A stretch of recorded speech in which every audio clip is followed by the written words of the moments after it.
So I have a problem, and it's causing me to lose chess games. And I'm pretty sure it's not what you're thinking right now. It's not an issue with my openings, and it's not an issue with, tactics in the middle game. It's not an issue with endgames. In fact, it's not sort of a technical aspect of chess at all. So what is it?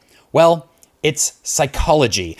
And I'm pretty sure I'm not the only one who has this problem. For example, have you ever been winning a game and then you kind of relax a little bit in just the wrong moment and you throw away what should have been a win? Or have you ever made a small mistake in the game and then that mistake sort of rattled you enough that then you went on to make an even bigger blunder on the next move? As they say, it's the second mistake that gets you. Or maybe you had a losing position in a game, or you thought you had a losing position in a game, so you kind of mentally just sort of checked out and just like kind of, went through the motions for the rest of the game, only to realize later that there was actually a way to save the game if you had just stayed a little bit sharper. Well, this is chess psychology, and today I want to show you a game that I played just yesterday, actually, which really demonstrates this issue for me. And then after I show you this game, I actually have 3 little tricks that I use to varying levels of success, depending on how much I remember to use them. But 3 tricks that I use that help me a lot to keep my psychology kind of under control and to play my best chess even when things kind of try to rattle me. So this is a game that I played yesterday. It was an online classical game, and I knew the pairings ahead of time, so I was able to do a little bit of opening prep for this game. And my opponent was playing with the white pieces, and I was playing with the black pieces. This was a game on Lee Chess, and so Lee Chess has kind of a different rating system. Like according to like CFC or Chess.com, I am not an 1877 rated player, but I am on Lee Chess, probably a little bit higher actually. But my opponent was higher rated than me, and so I expected this to be a challenging game for sure. So they played e4 and I played the Caro-Kann, and I looked up what they were going to play against it. I was pretty sure they were going to play the advanced and that they were going to take this pawn right away. So I was quite certain we were going to get into this position. And then I played knight c6, and I again was fairly sure that this is what they were going to do. And so I had prepared a line against this early bishop pin, which deviates a bit from how I would normally play the Caro-Kann. I brought the queen out with a check. And this is actually something I have prepared for another line. One nice thing about bringing the queen out here is it prevents this. It prevents the b4 push, at least an immediate b4 push, because otherwise this knight is pinned, and so the knight isn't actually defending b4. Anyway, it more or less forces this knight to come out here. And then I played e6, which this is not something I like to do in the Caro-Kann. I don't like to block in this bishop, but there is a plan here. And so what I was actually expecting here was something like bishop e3, because the thing that e6 does is it immediately attacks this pawn, and so bishop e3 defends this pawn, and then I was going to play bishop d7, which unpins this knight attacking this pawn, and then after this trade, now I'm going to win the c pawn in this case. I guess like there are maybe some ways to defend, but I'm attacking with my bishop and my queen, so I'm probably going to get it. And if they don't trade off, like if they play knight f3 instead, then I'm going to win this pawn, and it looks like my knight can just be captured, but it can't, because then what do? I take the bishop, and if instead they take my bishop, then I just come back with the knight. So anyway, I had prepared all of this after playing this e6 move, and then they didn't go into any of this at all. They played a3 instead. And this surprised me, because now I'm thinking, oh, so I'm attacking this pawn, but if I take it, then, and I'll show you in a second, but if I take it, then they're going to have a fork of my bishop and my queen, right? Because the A pawn will be defending that. And so this kind of messed me up. And this was actually psychology lesson number 1 in this game. I had a plan in the opening, and I was surprised by this opening move, and it made me totally miss the fact that this move doesn't work. Why doesn't this move work? Because the pawn is actually pinned to the knight. Or I'm sorry, the rook, whatever that piece is called. The pawn is pinned to the rook. So if they move this pawn up, then that pawn is actually not defended because the rook is going to hang. So if I take here and they play b4, I can actually just take the b pawn. And then if they were to take that, that's a blunder because they lose their rook. And I just put on here that white, or that black is better. Black is winning because I'm up a rook at this point, pretty much. I guess up a rook for a bishop. Yeah, and a pawn. Up a rook and a pawn for a bishop. Anyway, black is winning here. So I totally could have just captured here, but I was surprised by this, and I thought it just messed up my plans. And so I was kind of in my head scrambling to figure out what to do next. But if I had just kind of calmed down and realized, hey, look at this, that pawn is actually pinned, then I could have found a really good move. Now, I did end up finding what I think was the second best move in this position. I moved back with the queen, and now there's a double attack. So I'm attacking this pawn, and I'm attacking that pawn. And I was expecting white to play b4 anyway, because then they have a nice space on the queen side. But they decided to defend the e pawn instead, and I captured here. So little bit of an issue there in the opening, but I ended up making it work anyway. So they castled. I brought my bishop up here anyway, because now the problem is this light squared bishop is just a bad bishop, right? So I'm hoping that at some point I can, move this knight out of the way and maybe trade off the light squared bishop. And so I moved it up here. This also gives me the option of castling long. I suspect I'll still want to castle short at some point, but it at least gives me the option.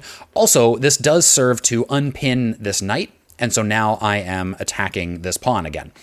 So white defends, but much of the next part of this game was like I had won my pawn back. I'm not down a pawn anymore, but I feel like this pawn is kind of weak and I can put pressure on it. So I was working on doing that. So I brought my knight, looking to put it here to put even more pressure, and maybe even just to put it here instead. Especially if like this bishop comes out or something, I can potentially attack. b4, I move my bishop back, and then that was actually kind of a nice move by them, because now they can add this bishop to the defense of the pawn kind of from a distance, and this positioning of the bishop ended up actually being quite nice for white. So I played a6. This is something I was planning to do at some point anyway, kicking this bishop out and giving my bishop an escape in case this pawn ever comes down or this pawn ever comes down. So they retreat, and I moved my knight here. I didn't really want to get into anything where I move my knight here and then they trade off and then my pawn structure is messed up. I guess this pawn becomes isolated. So whoops. So I moved the knight over here. And now, so I actually have 3 attackers on this pawn, and currently white only has 2 defenders. But it'll be pretty easy for white to just move that knight and then have a third defender for the pawn as well. And that is exactly what they do. And then actually in this position, I'm actually quite proud of how I calculated here. I spent quite a bit of time in this position trying to figure it out, because what I was trying to calculate was, can I capture with this pawn? And you can see I've labeled as a mistake. Spoiler alert. I cannot capture with that knight. I think I said, can I capture with the pawn? Anyway, can I capture the pawn with the knight is what I was trying to figure out. And what I saw from a distance, so as I said, there are 3 attackers and 3 defenders, so it looks like I can't. But when I move that knight out of the way, now I'm actually hitting this knight as well. But what I kind of didn't like is that white could do sort of an in-between move and capture this bishop. And material would still be okay. If they capture here and then I capture here, which is a check, and then they capture here and then I capture here, then material-wise, we're all good. But even from this position, when I was calculating it, I realized that after all of those trades, this bishop is a problem, because this whole center opens up and now my g-pawn is going to fall. And so it would have looked like this. Takes here, takes, takes, takes, takes, and takes. And so I don't win a pawn, and now I can't castle, and my rook is under attack, and I'm in quite a big mess on the king side. So I was actually quite proud of myself being able to accurately calculate that through. The other thing I didn't like about this, even before I realized that this was a problem, is I don't like that it's giving up my good bishop, because I'd much rather trade off my bad bishop. So I decided instead to do this, and this is the top engine move, just to keep this bishop on the board, still maintaining kind of some control and a pin across here, and the game went on. Now I was pretty sure that this was going to happen, because that's just a really nice square for that knight. I'm not too concerned about white trading off their good knight for my bad bishop. In fact, I would be thrilled if they did that. One downside, though, which was an issue with some of the variations I was calculating here, is when that happens, probably I want to take with my queen, and now my queen loses the pressure on that pawn. So I just decided to castle here. I was a little bit nervous about maybe taking here and then wanting to open up my rook this way. But anyway, I just decided, let's not worry about it. I'm going to castle. So we brought our rooks onto this this semi-open C file.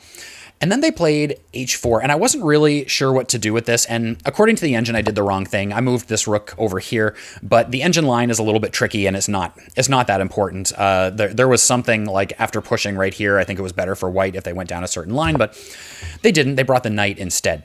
And I had a little bit of trouble figuring out what to do here because I thought maybe I just want to kick the knight. I don't want to move my knight because then there is too much pressure on this h-pawn.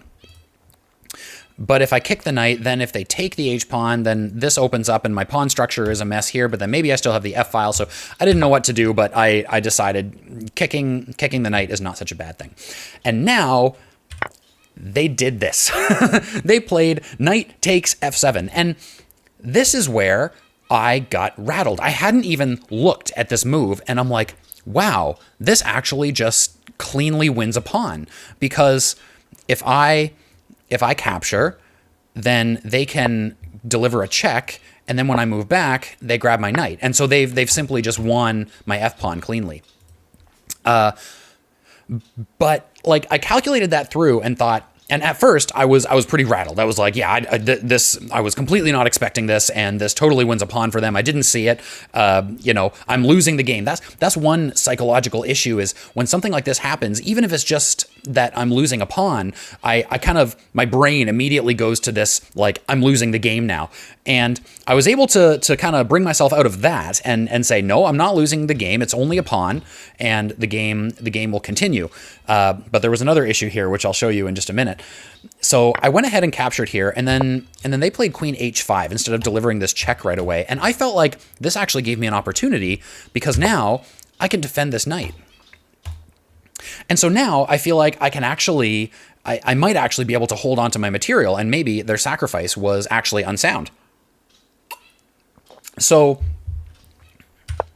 they brought the rook next, and I thought that I thought there were a few things they could do. They could deliver a check to the king. They could also bring the rook around and add more pressure to the knight. And I was kind of expecting them to do this, actually. And so what I decided to do was to bring my bishop back here. And as you can see, this is a blunder. But the reason, it will become clear in just a minute. What I was thinking is, their sacrifice was unsound, as I said. And so now I have all these defenders on the knight. I can move my king out of the way, and I'm actually going to hold on to this extra material. Here's what I missed. All the way back here, when this knight takes f7 move was played, I was worried about my king safety, and I was worried about, the queen coming in, the rook coming in, the bishop coming in, all the pressure on this king side.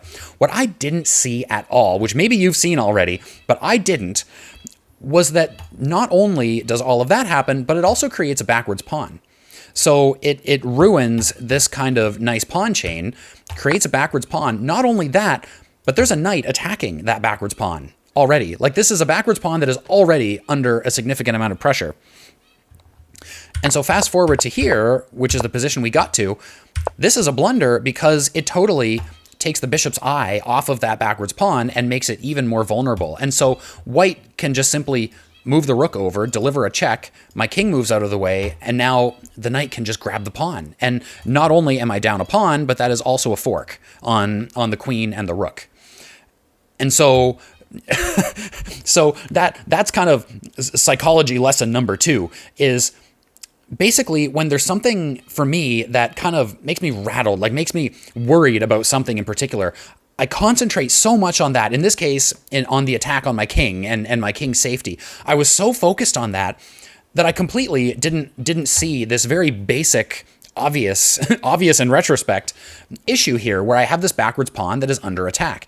And if I had seen that, then I may have rethought moving this bishop, because I had another really good option just to move my king, just to play king g8, and then white can actually trade here. But black is fine, so I'm still down a pawn. That was also part of the issue, is I thought that maybe I could maintain my material advantage, but I couldn't. Like, I'm still down a pawn. White is up, but black is okay. Now I can start to consolidate. I can make sure that pawn is okay. I can come over to the f file, maybe even get a rook up here and double up on the f file and so on. And this would have been totally fine. But instead, I played this, which was an absolute blunder. Now, white did not play the best move, which was to check my king and then win this pawn cleanly. White instead took this pawn just directly, which was a blunder, but only a blunder because of a particularly crazy engine line that I don't think I ever would have found. I captured the knight, and I thought that maybe, even though that surprised me, I thought that maybe I was okay here. I thought that I could... well, basically what I thought is that after rook f3, which is the best move by white, I thought that I could get something with this discovered attack on the queen. And so moving this knight away could cause this discovered attack. And so the problem is, so what I played was this move. And this move was also kind of a blunder, although the game is already lost technically at this point. The reason I played it is because I felt like the queen was trapped. The queen can't go here because of the knight. The queen can't go here or here because of this knight and this pawn. The queen can't go here or here or here because of the bishop, and the bishop being defended by the rook. And of course, the queen can't capture here because of this pawn. So I thought I had the queen trapped. And the only, like, there's maybe an intermezzo where the rook goes down here, and then I take it, and then I suppose the queen can get away. So there's a way to get the queen out, but I felt like I was going to be winning material here. And so once again, I was so focused, again, because my king was out here in the open and I was so worried. And then I was like, wait a minute, maybe I can still hold on to this material advantage and I can trap the queen, that I totally missed the only move from white. Again, a very obvious one in retrospect, bishop f5 with a check. And that just like throws everything out the window, because my king has to move. Now the bishop comes in with a check. I have to capture. I think maybe just moving the king over again would have maintained, would have kept things a little bit better for me. But now the queen isn't trapped anymore, right? Because the queen can just move out here since this knight is gone. So I grabbed the bishop. That rook came in. I had to move here. The rook came in, penetrated further, and I got swarmed and checkmated. So that was absolutely the end. I mentioned that technically, way back here, technically this move was a blunder, but the reason it was a blunder is because after this, in this position, I missed that the bishop could come in, which is why I captured here. Technically, there is a move that saves the game. According to the engine, not a chance I would have found it. The move is queen c4. I do not understand queen c4. There's some kind of crazy engine line where, yes, I lose my queen, but I basically win enough other material to make it more or less even, and it can technically be a draw. I think that is totally beyond me. So really, my blunder was, at this point, not realizing that I had this pawn. But then also, I definitely consider this to be the wrong move. Like, again, it's probably lost anyway, but the fact that I missed this is also an important lesson in psychology, because again, I was so focused on my king being unsafe and maybe trapping the queen to save the game that I just completely didn't even calculate that very obvious move. And so I kind of just to, I guess, quickly recap the moments here, and then I'll get into the tricks that I wanted to show you. This position rattled me, like, not a lot, but it surprised me. I wasn't prepared for this in the opening, and it meant that I didn't calculate what should have been a fairly obvious thing, where the b4 move doesn't work. It looks like a fork, but this pawn is pinned, and I should have been able to realize that. So again, when something surprises me, when something rattles me, there's some psychology that makes me actually play worse, and it's something to recognize. And let's see, then move 19 was the big one here. Can I find it? When this happened, again, this totally rattled me because I knew my king wasn't going to be safe. And for several moves, I did not realize that this backwards pawn was an issue. And then, again, just a few moves later, I was just showing you this in this position, totally missing this bishop move, was just another example of how this poor psychology can really mess with me. So, okay, so I have 3 tricks that I want to show you that that can kind of have helped me before. And I obviously didn't use them well enough in this game, but I have used them in the past in a way that has helped me to prevent these kinds of issues. And the more I remember to do these 3 tricks, the better I can do in positions like this. So the first one is something that I just call drawing the lines. And sometimes in my head, this is kind of funny, but in my head, especially in tournament games, I kind of keep reminding myself, draw the lines every time. Draw the lines every time. And what I mean by that is in a position like this, and basically in almost every position, what I try to do is just take every piece, especially the opponent's pieces and especially the active pieces, and just in my mind, draw the lines of what they're looking at. So this rook is looking down here, and it's of course looking on this back rank as well.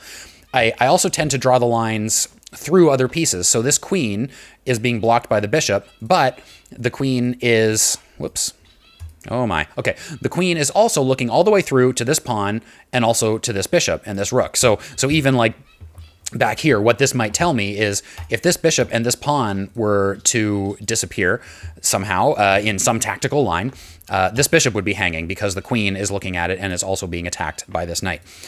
And then, you know, I actually did draw the lines well in the move that I showed you where I didn't take this pawn because I saw that this bishop was coming all the way through to being able to capture this pawn. And so that's what I'll do. If I just draw all the lines in my brain, just like where are all of the pieces looking? What are all of the things that are potentially under attack? What are all the potential discovered threats? Then that can help me to calculate a lot more accurately. Even here, like this pawn is in the way, so I'm not too worried. But even here, being aware that this rook is potentially looking at the queen, like that's something that you might just completely discount because there are so many pieces in the way. But if there was some tactical line where, like, you know, this knight disappears and then this pawn captures here or something, and this knight ends up, you know, over there or something, then in a line like that, the queen is going to be under attack. So trick 1, draw the lines every time. That's something I just kind of keep trying to tell myself. But then there's a couple other ones, and to help me with these ones, I'm going to pull in this little note here. There are a couple of acronyms that I like to use during a game. Actually, one of them is before the game, and one of them is during a game, which helps me to kind of stay centered, and they're specifically for helping with psychology. So the first one that I use quite a lot is called PrEP. And PrEP stands for this. The P is for positive mindset. And I should say PrEP is an acronym that I use before the game starts in order to get myself into the right frame of mind, into the right psychology to play this game.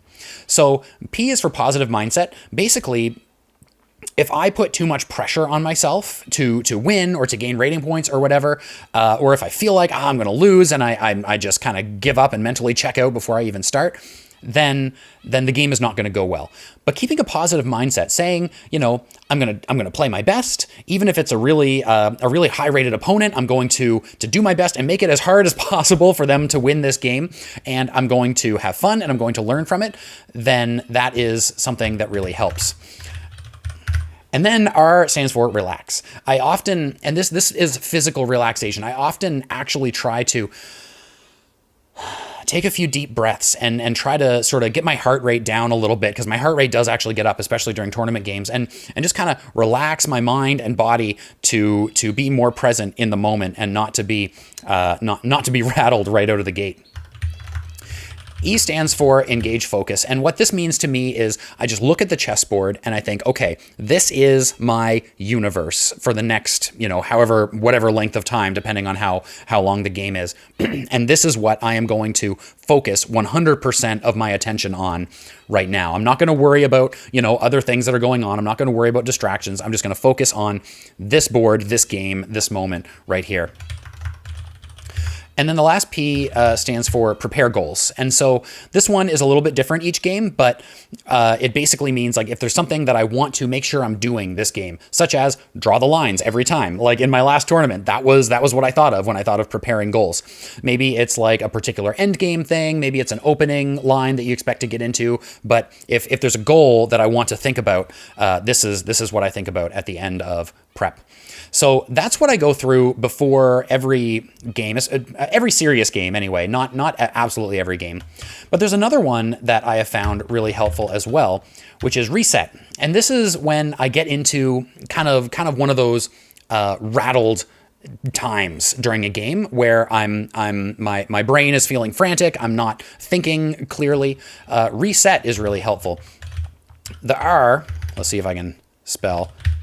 There we go. The R stands for recognize. And so the first thing for me is I just need to recognize, okay, I'm in that state of mind where I'm not going to play as well. So I need to recognize it. I need to reset. E is for exhale.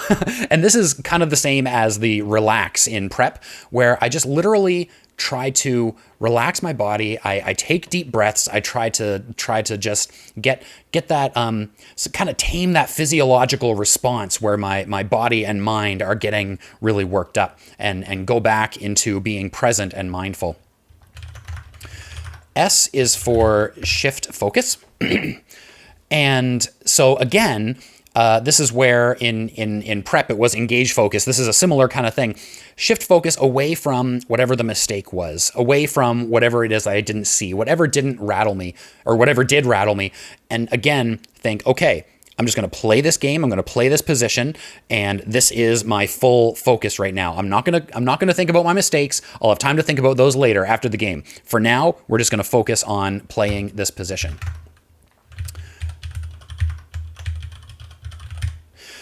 E is pretty similar, but the idea is eliminate distractions. And so again, if there's anything kind of nagging in the back of my mind, one great example of this was I used this to great effect one time. I was playing the last game in a tournament, and I was in contention to tie for first place in my section in this tournament.